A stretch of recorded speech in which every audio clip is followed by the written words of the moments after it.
Welcome to the Politics Chicks podcast. I'm Monica Healy. And I'm Christy Branham. Today we're joined by Jillian Hiscock. She's the owner of a bar of their own in Minneapolis, and our connection came about in kind of a strange way.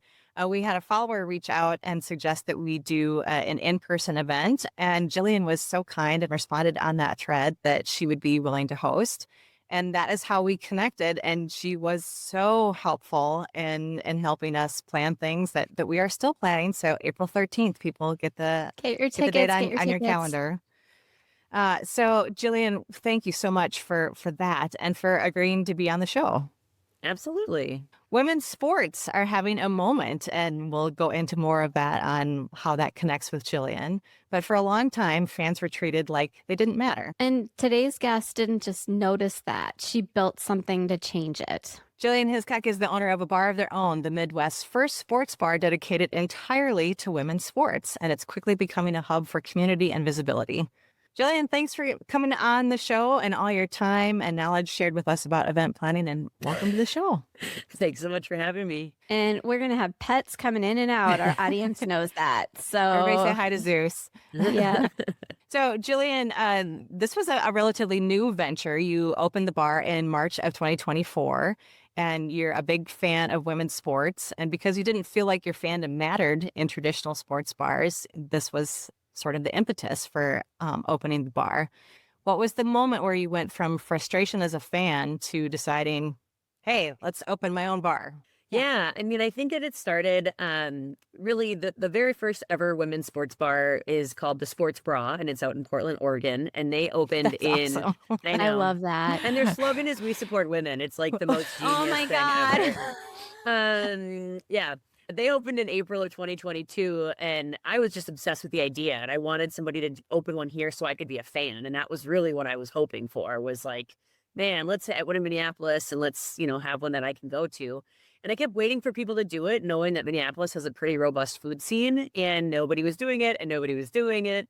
And then it was kind of a combination of things. I did reach out to the owner of the Sports Bra and kind of talk with her about, like, is this crazy for me to think about doing this? And socialized it a lot with my friends in terms of, is this something that we thought could be a thing here in Minneapolis? But really kind of the moment for me was the women's Gophers softball team was playing in the College World Series. And I was at a bar that was like a mile from campus. So like not like in the middle of nowhere, like literally a mile from campus. And I was asking them to turn the game on. And again, they're playing in the College World Series. It's on major television. It's not on some obscure streaming network.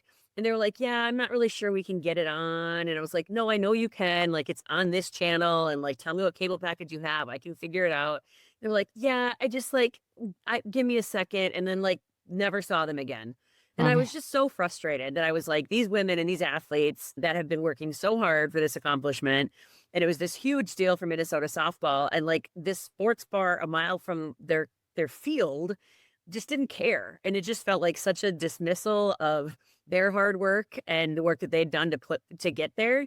And so that was kind of the moment where I was like, all right, forget it. Like, I'm doing it. We just got to make this happen, because this kind of stuff isn't fair to the athletes.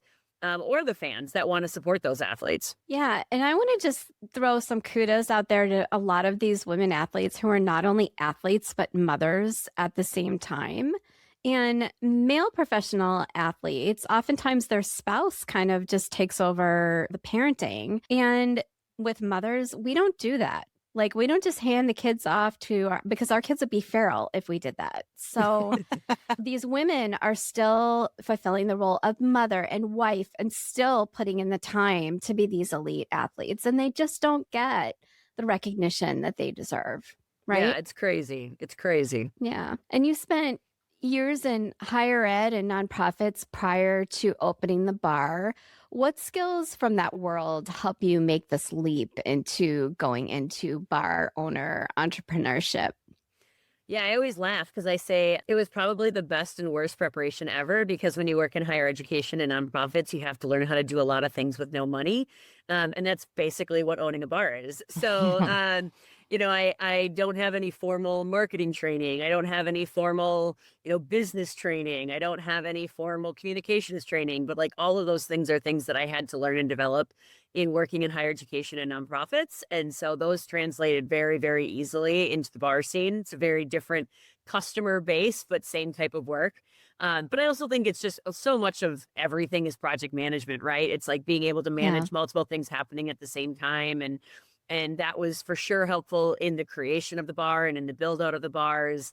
There's so many dependencies when you're doing a bar build out. Can't do this until this happens, and the domino effects. And so that project management was really helpful for me in that build out process.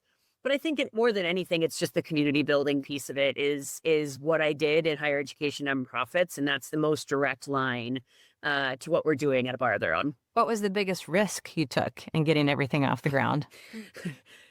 Quitting my job, cleaning up my savings, and convincing my wife to somehow let us do something that neither of us had any experience in, I think is, the financial risks, I think are scary to a lot of people. And I get it. I mean, I'm privileged to be in a position where, my wife is still working her full-time job so that, we have a sustained income in order to support ourselves financially. But the restaurant business is no joke when it comes to finances, and people don't do this to become millionaires. And I certainly wasn't trying to open a women's sports bar to become a millionaire, but I really did believe that our community deserved and needed something like this. So I would say the financial risks and just like the professional stability. I was in a good place in my professional career. I was, successful. I was advancing. I was doing all the things that you're supposed to want to do in a professional career. But this is perhaps some of the most fulfilling work that I've done, just in terms of the day-to-day operations of being able to have people into the restaurant. And restaurant ownership is super time intensive. Like how many hours are you there a week? It's actually interesting. I'm actually not there a lot. I'm behind the scenes a lot more. I mean, I'm there a lot for like big events, and I'm there a lot for, things like inventory and food ordering. But my staff is incredible. And so my staff really runs a lot of the day-to-day operations of the restaurant at this point. And so I'm doing a lot of the behind the scenes stuff and the event planning and the partnerships with other organizations and teams and things like that. So I'm doing a lot more of kind of the behind the scenes work than the actual day-to-day operations in the restaurant. Well, and you mentioned your staff in your bio and how you have a huge percentage of them that are still with you since day one. And I think that says something about you and how you run things. Yeah. 100%. I've been really, really fortunate. We're 2 years in, and 14 of our 16 staff members have been with us since we opened. So they've been with us over 2 years, which in the restaurant industry is insane. But again, I think that's where honestly, a lot of the things that I learned in higher education and nonprofits, a lot of what I did in that work was team development, leadership development. And it's really about like, people ask me all the time, like, how do you do it? How are you keeping your staff? And I'm like, I pay them well, I treat them well, and I trust them. Like, it's not that hard. Like, those have been my 3 leadership principles when I was managing AmeriCorps members a million years ago. And that was also, still the leadership principles that I embody as a restaurant manager is really just trusting your people and treating them well. That's amazing. What does day to day look like? Because you have intentionally created a space around inclusivity. So what does that look like on a day-to-day basis? Yeah, I mean, I think that is one of the things that for me was going to be a non-negotiable for this space, is that we weren't just opening a sports bar. We wanted it to mean more, both for the community and for, again, the women's sports fans and the athletes themselves. And so a lot of what we do is just based in intentionality, quite frankly. It's how are we creating spaces that various people from various backgrounds can walk in and see themselves and feel comfortable there. Some of the proudest moments I have are when I have people say like, this is the first time that I've like let my shoulders relax in 6 months, or this is the first time that I've been comfortable introducing myself as a trans woman, or this is the first time, fill in the blank. Yeah. Like, I think there's just so many things about really being intentional about the space that you're creating. And there's like there's physical logistical things for that. So for example, the building that we bought was a restaurant previously. And so they had tables and chairs already set up. But being a able-bodied woman, I was like, I have no idea what navigating this might look like if I was in a wheelchair. And so worked with some folks that were wheelchair bound to be able to say, like, how can we make this place more accessible for you? What would this look like? Those are easy things to do, but it is things that take work and that you have to think through. So that's like a physical representation of how we tried to make the place accessible. But then even I think for us, one of the bigger things is just making sure that people feel like they belong there. And that's a harder tactical thing to do. It's not necessarily like something that you can design a space to do physically. It's more about the people and how you show up in the space. But even simple things like a lot of good women-owned restaurants, we have things like tampons and pads in our bathroom. And when we first opened, I had like feminine products below, a sign that said like feminine products below. One of my staff members was like, hey, this might sound silly, but feminine products is kind of gendered in a weird way. And can you change the language? And I was like, oh, duh. Yeah, we can just say period products below, easy, like simple fix. Yeah. So small things like that just matter in terms of how you're showing up and how you're representing what's important to you as an organization. And inclusivity has absolutely been the hallmark of what we've been trying to do from the jump. And that's intentional. When the podcast first started, we interviewed a parent and a teacher, Cher and Kelly. Kelly has a son who has multiple disabling conditions. He's in a wheelchair permanently. He's nonverbal. And this school raised money to create an inclusive playground. So these kids that normally would not get to go on a swing can then go on a swing. And they integrate these kids into the classroom with other students so that they get that social interaction instead of keeping them separate the whole day. And the whole process of creating that bridge between those two places. And that reminds me a lot of what you're talking about, where you're trying to look at this from multiple different angles, from multiple different perspectives to try to see what you can do to make this space more accessible, not just to people who think and are like you or like me, but someone who is a trans woman or a gay couple that feels comfortable that they can hold hands in this bar without people giving them the side eye. So yeah, that intentionality is something that definitely impresses me about how you set up this space. I think a lot of times people think of like inclusion as this like big scary thing that you have to hire a consultant to learn how to do. And it's like find people that you want to enjoy your space, or if you're a business, right? Like find people that you want to engage with your business and ask them what they want to see. Like that. It's that easy, taking yourself out as a primary consumer and just asking other people that aren't like you, that come from different backgrounds, that have different abilities, all of those things. Again, like our large print menu. I would have never thought about having a large print menu, but I have never had problems with my vision. And I've had people that were like, hey, can you get a large print menu? Yeah, duh, that's easy. Like, of course we can do that. I mean, it's just thinking outside of you as a person. And I think women in particular are a lot better at that. And so I think that makes it an easier thing for us to do, to ask for help. But I do think that it doesn't need to be this big, scary thing. Like inclusion is not some big, scary thing. It's simply just interacting with people that have differences than you do. Yeah, and that culture you've built with your staff too, that all kind of intertwines, and that's the fairy dust that makes this work, right? Oh, yeah. I mean, my staff are the biggest culture bearers of our entire restaurant. People love coming in and knowing those their favorite server, and they know that they'll have this kind of banter with this bartender. But even if you're, your first time coming in, I know and trust that my staff are going to greet every single person that walks in that door with the same love and affection as they'll treat somebody who comes in every single day. And I think that's that culture and that community that we really wanted to create. It really sounds like a bar of their own could be a model for, government, Society in general. Yeah. Yeah. I love that. What surprised you the most when you first opened the doors? Oh, goodness. I mean, everything. It is funny when I sit back now 2 years later and I'm like, how did we do that? Like, we literally knew nothing about owning a restaurant. Like, we just, I had been a host at an Applebee's in the 90s. That was really my only restaurant experience. And so I think like I've always said that I think is one of my superpowers. I'm very aware of what I do not know. And that awareness just helps me expand my community and helps me expand my folks that I want to reach out to and engage with. And so I think what surprised me, quite frankly, was how willing so many people were to share their knowledge with this like girl with a plan that had girl with a dream that had no plan, quite frankly, right? I was like, I want to do this thing, but I have no idea how to do it. And so many people were willing to step forward and share their information and share their knowledge and, kind of help me piecemeal together this plan of what we wanted to do and what we wanted to create. Again, that was the hallmark of that community building from the beginning was, we built this place with community. And so keeping community at the core of what we do is the most natural thing for us to do because it's how we've been forever. But that the learning curve was about a straight vertical line for approximately 18 months. And I'm just slowly starting to feel like I've maybe figured some things out. I think that point about being aware of what you don't know, another model Yeah. for society.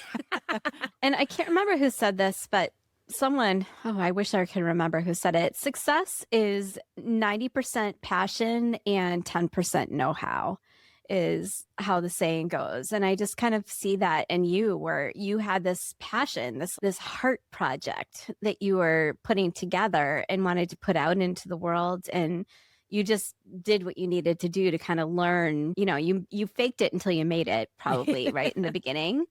And then just kept going with that. Yeah. And again, I think it's for me, collaboration is the most natural way to operate. And so I'm not only not afraid to admit what I don't know, but I'm not afraid to ask for help. And people that were far smarter than me helped me create things like our business plan and our, food menu and our drink menu and all of those things. I have no problem asking other people for help and helping me figure out how to do things. And I think that collaboration is really what made things come together as quickly and as smoothly as they did. Yeah. And I think Monica and I have learned that humility goes a long way. I think that's why we've built such a strong following on social media, because we'll admit when we're wrong and we admit it with humility and contriteness. And I think I'm not wrong.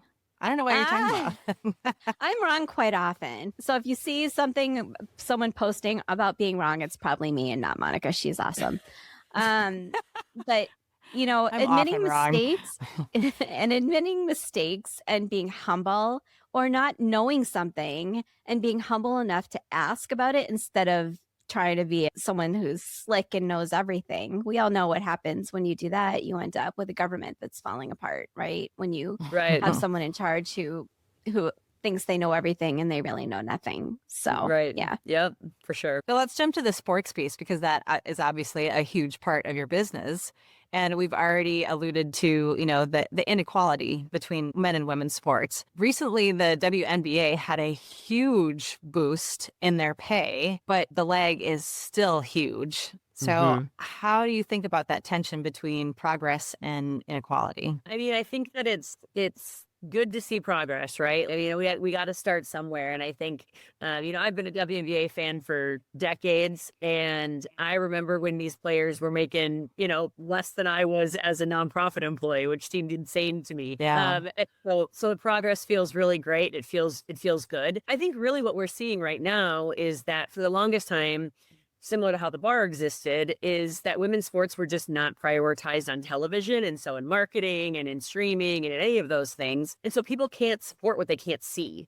And so when people would not buy WNBA merch because you had to have a specific streaming service in order to have WNBA games in your house, or they, so it's this whole concept of like, put things on TV, make things available to people, and they'll tell you if they like it or not. And women's sports is such an incredible product that it's really surprising to me that it's taken as long as it has, but it's also not, because we know that the world is run by white men that don't know a lot. And so, so I think that the progress that we're seeing is not surprising to me, because I think that we've known, people that have watched the W for a long time have known that the product is great. It's just that it was really inaccessible for folks. And so the more and more that we continue to have this boost in viewership and in marketing deals and media deals and all of those things, that's just going to help continue to push things forward. I still think it's insane that they get paid what they get paid. Again, if you think about the last person off the bench in the NBA is probably making more than the highest paid player in the WNBA. It'll drive you crazy. But I think trying to think about the fact that, acknowledging the progress that the players have made in getting what they're getting now, even though if we don't think it's enough yet, because it's not, that progress is how we move forward. That's the only thing that we can do, and we'll bring people along as much as we can and expand the network that they have reached for, which will only increase their financial abilities moving forward as well. So I'm super thrilled for this latest CBA. I think that it's incredible what they were able to accomplish. And we still have a long way to go. There's no way to go around that. But I do think that how they stood up for what they were worth in this last negotiating period was really inspirational for a lot of us in terms of how, it's possible to say, no, like I'm not going to accept that. I'm going to accept what I think I'm worth. And that's a good lesson for all of us. As women, I think that's a good lesson for all of us. I think we're so used to just sitting back and being grateful for what we get instead of saying, hey, I am worth way more than this, and I'm going to get what I deserve, and fuck the patriarchy, right? Just enough with it. So, and we've also seen a major moment in college sports, like UCLA's women's basketball championship run. Are you seeing that translate into energy in the bar? I bet it's electric there, right? Yeah, it is really quite something. We're just coming off of March Madness here in the championship game this last weekend. And it's, I always try to phrase it for people that, again, it is similar to the access piece about professional athletes is the same for college athletes, right? Like, if you love the WNBA, those players come from somewhere. Where do they come from? College basketball. So, start falling in love with the future WNBA players now as they're college students and going through their college career. We say the same thing about hockey, right? Like, we're in the state of hockey and the PWHL is finally taking off here in Minnesota. We have back-to-back Walter Cup champions in the Minnesota Frost, and so many of those players that play in our favorite professional teams are coming from college hockey teams. And so really helping extend that pipeline of fandom also helps grow women's sports because it helps people tune in longer to fall in love with these athletes.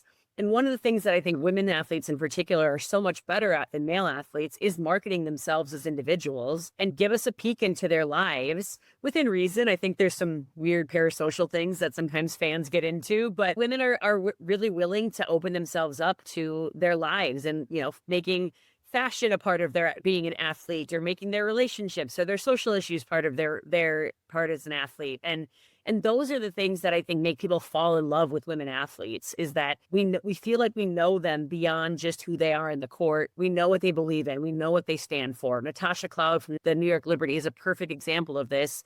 She sat out the 2020 season because she wanted to work on social justice issues after the murder of George Floyd. And so, she came out and she was like, nope, I'm not playing the W this year. Like I play a game. Like I play a game and this is more important. And so you can't imagine a male athlete doing that, taking time to just like, I'll just forgo my contracts. Now, again, we're talking about differences in dollars, but I think that so many of our women professional athletes are more than just athletes and they're willing to show that side of them. And that really starts in college. They're looking up to those athletes that are standing up and speaking for things. And so they want to continue to do that and start that even earlier in their college careers. So it's been really, really cool to see the growth of the college game, which again, so much of it comes down to exposure. Now we can watch women's college sports on TV, where before you couldn't even watch women's professional sports on TV. Now we can even see high school games. Like there's high school girls basketball games that are on TV now. You know what I mean? So it's just like things have changed so much for the better in terms of that exposure, which helps people fall in love with athletes and with the game. Yeah. So do you know who Katie King is by any chance? Yeah. My brother was a hockey player all the way through high school. Katie King, when she started played with my brother in Salem, New Hampshire on his hockey team because there was no girls hockey back then. And she ended up, out of all the people that my brother played hockey with, she was the one who made it to the Olympics. She was gold medal winner. She was, is she still the coach at Boston College? I can't remember. I think she is still there. Yeah, I think she is still there. Yeah. But she started off in Salem, New Hampshire, playing hockey with my brother and his friends way back in the late 1970s, early 80s. I just think that story in itself is just amazing to look at, that she had to play with the boys. Title IX is only 50 years old. You know what I mean? Like when you think about it, it's like, this is why when people talk about like, stick to dribble in the basketball or whatever, it's like women's sports are inherently political. Like we had to have legislation to allow women to participate in sports. Right. So like, don't tell me that sports aren't political. Like women's sports have always been political because the only way we could participate was when legislation was passed to allow us the ability to participate, So that's where I think the other thing about women's athletes that's so important to me and platforming them is that, we've gone through it to get to this point. It's not like we've been handed anything when it comes to participating and excelling at our sports. Like women have had to work so hard to get to the point that we are right now. Because people have been trying to keep women's sports down forever, and they still are. I mean, that's the attack on trans athletes in sports. That's everything about that is all tied to the patriarchy and tied to fear mongering, and not really to letting people excel at the things they're great at. And the fact that there's like 5 trans athletes in the entire NCAA is it's unbelievable. It's not about protecting women's sports. Like, let's be real. It's not about protecting women's. Trans athletes are the least thing that is impacting women's sports right now. It's funding, and it's safety and coaching and all of those things. It's not trans athletes in sports that are and colleges investing as much money into women recruiting and giving them scholarship opportunities, because it used to be the only way Black and brown men living in underserved communities could get out of that generational poverty was to go to college and ideally be an athlete and make it as an athlete, right? And women have never really been given that opportunity. So it's definitely not fair to women. Always fighting against the patriarchy. Right? Yeah. So you just came off of March Madness, and I'm sure that was insane. And it was basketball. Through the course of a year, do you see one sport over another that people are most excited about? That's the best part about being in Minneapolis, quite frankly, is that we have sports and like women's almost all professional sports basically year round. I talk to women's sports bars in other parts of the country that, maybe have one professional sports team in their community. And so all of their fandom is based around that one sport. And we're so lucky here in Minnesota with what we have for women's professional athletes and really high level club and collegiate athletics. So we are very seasonally busy. So yes, we're coming out of March Madness, but we're also in the middle of PWHL Frost season, which is our hockey team. The WNBA draft is starting next week, so the WNBA will be starting. During the summer, we also get Minnesota Aurora, which is our semi-professional soccer team, and the Minnesota Strike, which is our women's ultimate frisbee team that's professional. We also have women's professional tackle football in Minnesota. I mean, so it's just like, it's one thing after another that's happening. And we just got rugby. We just got professional rugby last year. We have 2 new women's professional volleyball leagues coming. So, I mean, it's literally a year-round thing for us when you look at the women's sports calendar, is that we have incredible women to cheer for year round. And that's another thing I think the bar feels a lot of responsibility in, is exposing people to those different and new sports, because you might come to women's sports as a WNBA fan, and then you come to the bar someday and you're sitting in, the game ends, and then a PWHL game comes on and you're like, oh, I don't know anything about hockey. Well, the person you're sitting next to came to watch the hockey game. So they're going to start telling you about what's going on in the hockey game. And we hear it all the time, like people saying like, do you know what's happening here? Like, what's going on? Can you explain that? My staff, like very few of my staff are athletes themselves, which a lot of people find funny. That is funny. But it's actually, it was slightly intentional because I wanted to be able to have, I'm a huge sports nerd, right? Like I'm a season ticket holder to a bunch of different teams, and I wanted to be able to go to games. And so I wanted to make sure that I had staff that wanted to work. Smart move. But they've become, like, so many of them have become sports fans or become more knowledgeable in sports as a result of the bar opening, because people will come in and they'll say like, what sport is this? Or do you know what team this is? And it's been really fun. It's sport ball. Yeah. we do still have some staff that would absolutely say sports ball, and that's fine. They don't need to be experts, but it is really cool to be able to see how the bar has enabled people to learn more about other women's sports. Because again, I think that once people get exposed to women's sports, they find out that it is so different than men's sports. I mean, the product is a lot of the same, right? Like high quality athleticism on display, that's consistent. But I think that, I have a staff member that I say this all the time, and he probably gets sick of me saying it, but he told me very early on, he was like, I always thought I hated sports, but it turns out I hate the toxic masculinity of men's sports, because it's just like true of just like how that like whole like thing just doesn't resonate with everybody. And so to have people that care so passionately for a game and for the fans and for their teammates and for the coaches and for their community, like these are just like people that you want to support, not just athletes that you want to support. And so I love exposing people to new women's sports and kind of, again, expanding that fandom beyond what somebody might come into the bar for. Yay. I love that. So obviously sports is a huge part of your life, and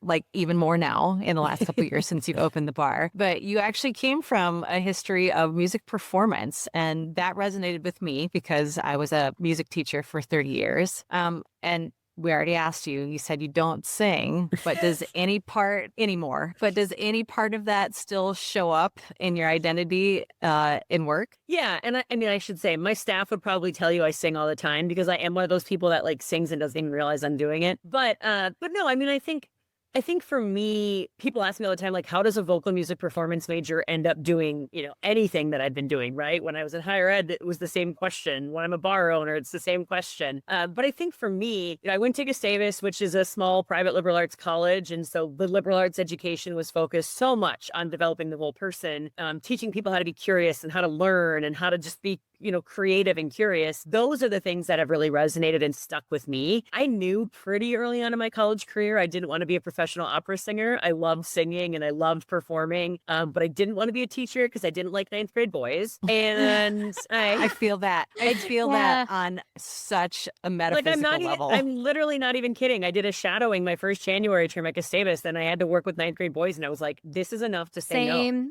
Same. I did student teaching, and I was hell-bent on being a high school history and English teacher, and I did my student teaching, and I was like, U-turn. Yeah, had us do it right away in our first year, so I made that pivot early. But I think that for me, it's the confidence, it's the problem solving. Like those are the things. Like as a performance major, getting up on a microphone and talking during a busy night at the bar, or shouting at our staff during a really crazy night, or leading. I host trivia every Thursday night. That's probably the most direct correlation between my major and what I do now. But those things have never been nerve-wracking for me. Like speaking in front of other people is never nerve-wracking, but that's because I spent 4 years learning how to be confident on stage and project. And so those are definitely direct correlations. But really for me, I think more about just kind of the general liberal arts education that I received and being able to really make connections between different things. Like I think that is probably one of the best lessons I learned, was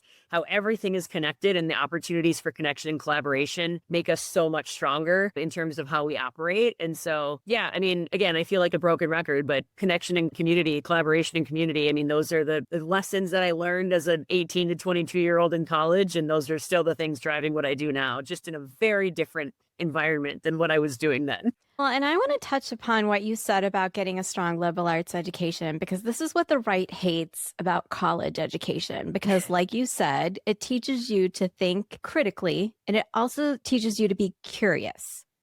They don't want us thinking for ourselves. They don't want us curious. They don't want us questioning. And when people talk about going to college, it's not necessarily you're going to get book smart. You're going to learn how to frame the way you see the world, and to allow yourself to be open to learn things. And you need that curiosity to be able to have the motivation to go and learn new things and to question things as well. Yeah. I mean, again, when I worked in higher education, I worked in college admissions, right? So I was trying to convince 17 and 18-year-olds and their families that the product I was selling, this higher education, was worth their investment. And I'm just such a huge believer in higher education for so many different reasons, and for the various types of higher education, right? Like, absolutely, trade school is the best thing 100%. In the world for so many kids. And we need people that learn we the need trades. Plumbers. We need plumbers. But I'm just such a believer in allowing people to, like you said, the ability and the skills to help form their own opinions and to help develop their own identities, and really create the backbone for what they believe in. And I think that that's what college really allowed me to do, was to, make mistakes in a pretty safe environment and say things out loud that I wasn't sure were right, but I needed to test out to make sure that I was like, is this really what I believe? And so, yeah, I mean, I'm such a huge believer in higher education. I don't think everybody needs to go to higher education, but I do think that it can really, can really unlock a lot of things for folks in terms of their personal development on what they believe. I took a look at your press page, and clearly philanthropy plays a role in how you run your business. And I noticed at an event that you did about a year ago. Let's see, what was it called? Dining Out for Life, an event that a number of Twin Cities restaurants participated in, and a bar of their own donated 25% of daily sales to HIV/AIDS prevention and cure. So how does philanthropy fit in your business model, and does that particular cause have meaning for you? I mean, honestly, all of it has meaning for me. Again, it comes back to community. I feel like somebody could have a bingo card of how many times does Jillian say community in this podcast. But again, for me, I knew that giving back to the community that we are part of was going to be a core part of our business function before we even had a business plan, because I feel like we have that responsibility as members of a community, and especially as small business owners, to really embody the people that make us functional and make us operate. And so we've done a lot of different things in terms of community involvement. So, obviously we do what we call give back nights. So those are usually once or twice a month where we have a different nonprofit that comes in and we donate a portion of our sales for that evening to that nonprofit. And we've done those for everything from the Minnesota Autism Society to we were sending one of our local Montessori schools has a bunch of kids going to space camp this summer. Oh, fun. So, just anything that we can do to help open up our space to members of our community to help bring awareness to what they're doing. But yeah, I mean, there's larger things like Dining Out for Life. It's coming up again this year on April 30th, and we're really proud to participate in that.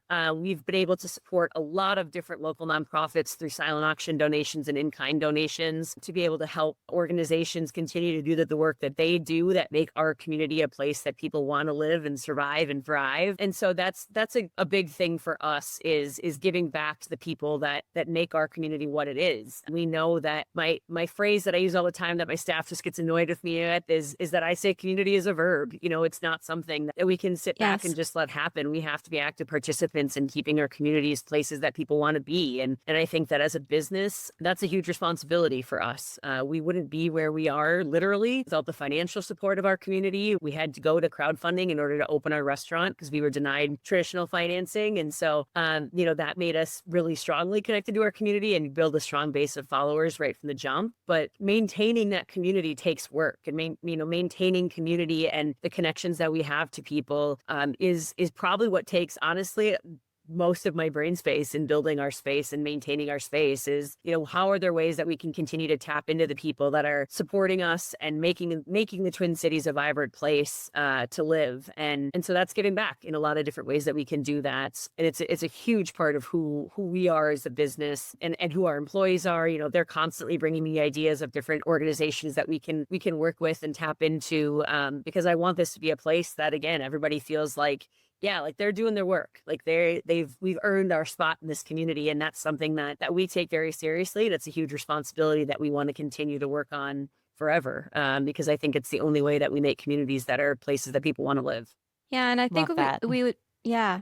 And we would be remiss, since you are a business located in Minneapolis and we are discussing community, if we did not bring up Operation Metro Surge and how that impacted your business and the community that your business is located in. Have you noticed a difference in the number of customers you're seeing on a daily basis? And how has that ICE enforcement impacted the community itself from your perspective as a business owner? Yeah, I mean, I think that there's been a lot of stuff written about this, but I think a lot of restaurants were experiencing it earlier than even, when the official surge started, because, our employees that are Black and brown were experiencing the fear long before Operation Metro Surge existed. And so, we started doing training for our staff back in November around what we would be doing when ICE arrived in Minneapolis, because we knew it was a matter of when, not if. It's absolutely changed how we see ourselves as a business. It's absolutely changed the responsibility that we feel for our community. We are in the Seward neighborhood, which is built on the backs of immigrants and maintained by so many wonderful immigrant communities. And that's something that we want to be able to honor. So yeah, creating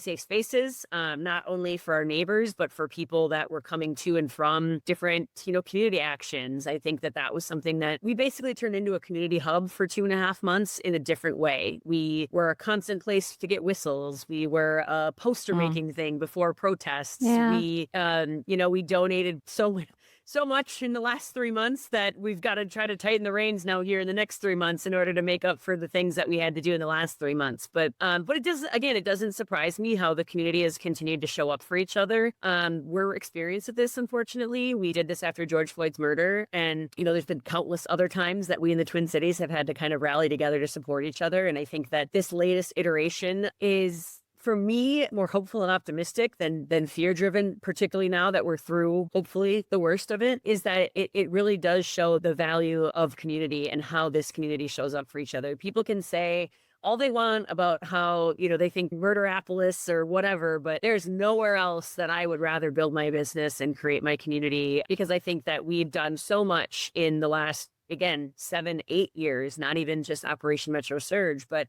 so many ways that we demonstrate how we show up and neighbor with each other. And that's the place I want to be. That's the place I want to build my business. And I mean, yeah, restaurants were hit incredibly hard during this, and we continue to be, but we were really more focused. It sounds glib to say like we weren't really worried about our bottom line, because obviously we have to pay people, but we were really more worried in those height of those 2.5 months of focusing on how we can make sure that our neighbors are still feeling safe coming out whenever this is done, whenever this is over. And we're not there. It's going to take a long time for us to get there, especially for our Black and brown neighbors that, they're not going to feel safe for a long time, but we have to continue to show up and make people know that this isn't who we are as a community. This is a way for us to demonstrate how we want to show up for people. And businesses were in a unique position to be able to do that in a couple of really cool ways. And we felt very privileged to be in a position to be able to do that for our community. So we literally just this weekend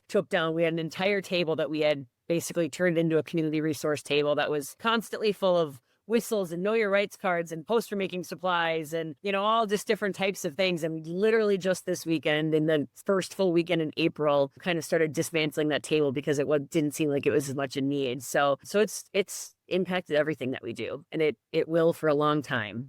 We still have food systems that are drastically impacted, that are driving up our costs as a restaurant because farmers aren't showing up to work, and that impacts everything down the line. And and we're trying to figure out how to operate in this new normal. So, but I couldn't be more proud about how our community showed up and how we continue to show up for people long after these ICE agents have left. I think Minnesota has really been a beacon around the country. And I have a home in California temporarily with a temporary job relocation for my husband. And I cannot tell you how many people I encounter around here that when they hear I'm from Minnesota are in awe. And Minnesota really has shown up. And I'm guessing Christy would say the same thing, that one of the best things about having this podcast is the people that we have encountered, like yourself, and the people that have just put so much into Minnesota. So thank you for what you've done. Yeah. There's so many good. Again, I cry so easily. It's people like you that just give me hope that there are so many good people still left in the world, despite all of the horrible things that we're seeing happening right now in this fucking ridiculous timeline that we're on. There are still good people in the world. And in my heart, I believe that the good people outnumber the bad. And this just reinforces that belief for me. So thank you. Yeah, for sure. Jillian, any final thought before we sign off, or, words of wisdom, teams we should be watching? Everyone. No, I mean, I think more than anything, it's, kind of two lenses on this, right? Like, I think the big picture lens is that I think you're right, Christy. I think that, I've always been told I was annoyingly optimistic my entire life. Like, I've just always been a glass half full person, and I've never been able to live in the opposite, mainly because I don't think my mental health could sustain living in the opposite. And so I really do think that finding the good in whatever corner of the universe you're in, that's really had to be my focus, honestly, since second Trump election. It was, I've had to tune out so much of the noise because my mental health can't handle it. Like, I just physically cannot handle it. And so finding whatever good you can do in your corner of the universe has been my kind of guiding mantra. And that will continue to be what guides me to figure out what can we do in our community, on our block, on our day, on our whatever. Because I do think that it'll overpower the bad and the pain and the hurt that's in our world. Amen. So I think that's kind of a bigger picture thing for me. And then, from a more like micro bar their own version, I would say watch women's sports. If you're looking for joy and if you're looking for power and resilience, like, there is no better thing than women's sports and the joy that you will see in the work that these athletes put in. We'd love to be a place that you can come learn about women's sports, or you can come geek out with other fans about women's sports. I think visiting a bar of their own is a really incredible experience for folks, because a lot of people tell me, like, this is what I would love the world to be like, is like just a welcoming, inclusive, supportive, positive place. And so we have a little bubble over there in Seward in South Minneapolis, and we love that bubble. And so welcome people to come check us out and to to support the women athletes that we're making our living platforming. Well, Jillian, we're going to put information about a bar of their own in the show notes. And I'm so grateful that we had the chance to have our paths cross. It all started with you posting back at us on Threads, and we've gotten to know you. And we're so grateful to have you on the show today. Thank you for creating something that brings people together and makes a space where there wasn't one before for people to feel accepted, included, and a place to experience joy. Yeah. Whenever you step through the door. Yep. And this is how culture shifts, because people like you decide that it's time. Yeah, I mean, we got to do it ourselves, right? I mean, the government's not doing it for us, so we got to try to make our rebuild and make our joy by ourselves. So we're happy to be a part of that. Thank you very much. Absolutely. To our listeners, if you're finding meaning in the stories we're sharing, if something moves you, challenges you, or makes you see the world a little differently, please like, comment, and share. It helps more than you know. And follow us everywhere at The Politics Chicks on Substack, Threads, Blue Sky, Instagram, TikTok, and Facebook. Thanks for being a part of our community. Keep shining your light so we can find each other in the dark. And remember, we're stronger together. Thanks, folks. Thanks, Jillian. Thank you. Thanks. Oop. Oop. I'm going to leave the oop in.